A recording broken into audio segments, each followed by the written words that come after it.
તાલુકા આરોગ્ય કચેરી બારડોલી ખાતે ટીબીના દર્દીઓને પોષણક્ષમ 50 કીટ આપવાનો કાર્યક્રમ રોટરી ક્લબ ઓફ બારડોલી દ્વારા યોજાયો.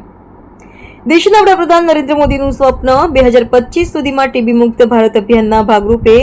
બારડોલી તાલુકા આરોગ્ય અધિકારીની કચેરીના પ્રટાંગણમાં રોટરી ક્લબ ઓફ બારડોલી દ્વારા ટીબીના દર્દીઓને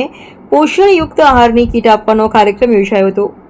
જેમાં રોટરી ક્લબના હોદ્દેદારો, તાલુકા આરોગ્ય અધિકારી તેમજ તેમની ટીમ ઉપસ્થિત રહી હતી અને 50 ટીબીના દર્દીઓને ટીબી જેવા અસાધ્ય રોગ સામેની લડત માટે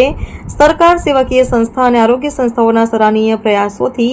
મફત દવાની સાથે ટીબીની સારવાર ચાલે ત્યાં સુધી પોષણયુક્ત આહારની kit rotary club of Bardoli દ્વારા સરકારની યોજનાની ક્ષય મિત્ર બની ટીબીના 50 દર્દીને છેલ્લા 11 મહિનાથી દત્તક લઈને પોષણક્ષમ આહારની કીટ આપી ટીબી નાબૂદી અભિયાનમાં રોટરી ક્લબ ઓફ બારડોલી જોડાઈ છે અને આગામી 1 વર્ષ માટે આવનારા સમયમાં ટીબીના દર્દીઓને પોષણયુક્ત આહારની કીટ પૂરી પાડવાનો સંકલ્પ લીધો હતો અને દર મહિનાના ત્રીજા શુક્રવારે સત્યાગ્રહ હોસ્પિટલ ખાતે કીટ આપવામાં આવશે. આ મફત દવાની સાથે પોષણક્ષમ ખોરાકને કારણે ટીબીના દર્દીઓ જલ્દી સારા થઈ શકશે. આજરોજ રોટરી ક્લબ ઓફ બારડોલી અને તાલુકા આરોગ્ય અધિકારી બારડોલીની કચેરી મારફત નિક્ષય કાર્યક્રમ હેઠળ બારડોલી તાલુકાના ટીબીના દર્દીઓ માટે પોષક અનાજ વિતરણની કીટનું વિતરણ કરવામાં આવ્યું હતું. આ કીટ વિતરણ કરવાનો હેતુ ટીબીના દર્દીઓને ખાસ કરીને સારું પોષણ મળે, એમની રોગ પ્રતિકારક શક્તિ વધે અને દવાની સાથે સાથે સારું પોષણ મળવાથી એમની રિકવરી જલ્દી થાય, એ હેતુ છે. આ હેતુ માટે રોટરી ક્લબ ઓફ બારડોલી એમના તમામ ઓફિસ બેરર સમાજમાંથી દાન ઉઘરાવીને,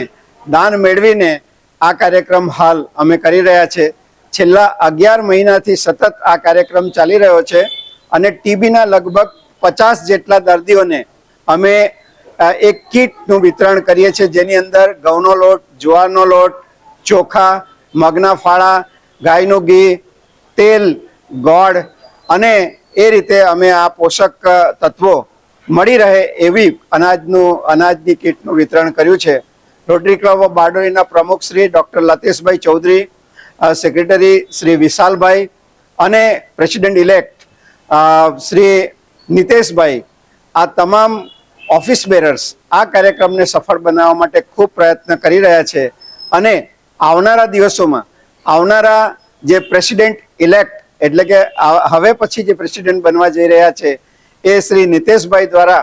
આ કાર્યક્રમ સતત ચાલુ રહે એને માટે દર મહિનાના ત્રીજા શુક્રવારે આ કાર્યક્રમ 12 મહિના સુધી સતત અમે ચલાવશું, એ પ્રકારનું પણ એક વચન આ ટીબીના દર્દીઓને અને તાલુકા આરોગ્ય અધિકારીની કચેરીને અમારા તરફથી આપવામાં આવ્યું છે.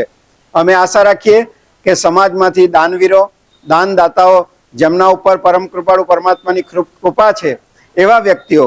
ટીબીના આ ગરીબ દર્દીઓને મદદરૂપ થાય એને માટે આગળ આવે અને રોટરી ક્લબ ઓફ બારડોલીના સહયોગી બને એવી અમે સૌને અપીલ કરીએ છીએ. AB48 ન્યૂઝ ગુજરાત સાથે રિપોર્ટર પ્રશાંત પટેલ, બારડોલી.